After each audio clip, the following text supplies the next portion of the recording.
2026-এ পশ্চিমবঙ্গ নির্বাচনের পরে বিজেপি সরকার বাজেট পেশ করবে অমিত মালব্য। বিগত 5 বছরে পশ্চিমবঙ্গ থেকে প্রায় 4,000 কোম্পানি অন্য জায়গায় চলে গেছে। আসানসোলে এক বেসরকারি হোটেলে সাংবাদিক বৈঠক করে এমনটাই দাবি করলেন বিজেপির আইটি সেলের প্রধান অমিত মালব্য। এই অভিযোগও তোলেন অমিত মালব্য আসানসোল শিল্পাঞ্চলে বিভিন্ন কেন্দ্র সরকার অধীনস্থ শিল্প বন্ধ হয়ে যাওয়া প্রসঙ্গে। বিজেপি আইটি সেলের প্রধান অমিত মালব্য জানিয়েছেন যে পশ্চিমবঙ্গের ল অ্যান্ড অর্ডারের সমস্যা রয়েছে, এখানে সিন্ডিকেট রাজ্য চলে, যে কারণে বিনিয়োগ আসছে না বলে অভিযোগ তোলেন তিনি। পাশাপাশি তিনি তার দাবি রেখেছেন এই রাজ্যে বিজেপি ক্ষমতায় এলে বিভিন্ন শিল্প ক্ষেত্রে উন্নয়নের প্ল্যানিংও চলে আসবে, সেক্ষেত্রে কেন্দ্র সরকারের যারা সাহায্য করা দরকার সেগুলো উপলব্ধ করানো হবে। শনিবারের এই সাংবাদিক বৈঠকে অমিত মালব্য ছাড়া উপস্থিত ছিলেন স্থানীয় বিজেপি নেতৃত্ব। যে সে ফার্টিলাইজার ফ্যাক্টরি হতে পারে বা এমএমসি ফ্যাক্টরি হতে পারে বা বান স্ট্যান্ডার্ড হতে পারে, যে নতুন করে কিছু করার এই ব্যাপারটা একটু বলতে। The closed factories in this Asansol Durgapur, this has been closed during the period of lift. What is the center proposing to do about it? देखिए, ये जो बजट पश्चिम बंगाल की सरकार ने इस बार पेश किया है, ये ममता बनर्जी की सरकार का आखिरी बजट है। अगले साल चुनाव के बाद भारतीय जनता पार्टी की जो सरकार यहाँ बनेगी, वो यहाँ की स्थानीय इंडस्ट्रीज़ को रिवाइव करने के लिए पूरा एक एक्शन प्लान लेकर आएगी और केंद्र से जो सहायता उसके लिए लगेगी उसको इम्प्लीमेंट करने के लिए जो सहयोग लगेगा उस सभी चीज़ों को यहाँ मुहैया कराया जाएगा। ये जो इंडस्ट्रीज़ पश्चिम बंगाल में बंद हो रही हैं, ये चिंताजनक है। पिछले 5 साल में आंकड़ों के मुताबिक लगभग 4,000 कंपनियां पश्चिम बंगाल छोड़कर जा चुकी हैं।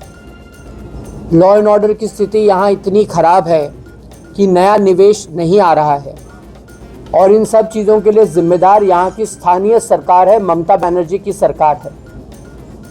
आपकी चिंता बिल्कुल जायज़ है और इन सभी चिंताओं का समाधान तभी संभव है जब ममता बनर्जी की यहाँ से विदाई हो जाएगी और 2026 के चुनाव के बाद पश्चिम बंगाल को दोबारा उसकी जो ग्लोरी थी उस पर पहुंचाना भारतीय जनता पार्टी की सरकार का लक्ष्य होगा, उद्देश्य होगा।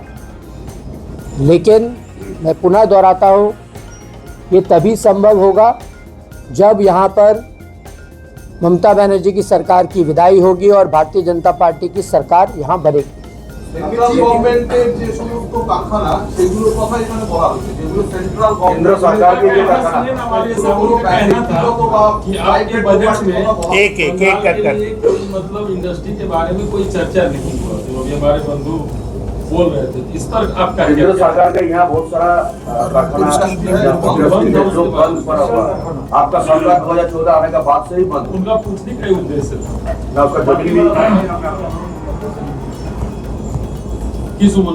देखिए, जो केंद्र की सरकार का बजट आता है वो देश का बजट होता है और उस देश के बजट में इंडस्ट्रीज़ के लिए, एम्प्लॉयमेंट के लिए देश में व्यापक रूप से अपॉर्चुनिटीज़ क्रिएट हो, उसके लिए प्रावधान बनाए जाते हैं।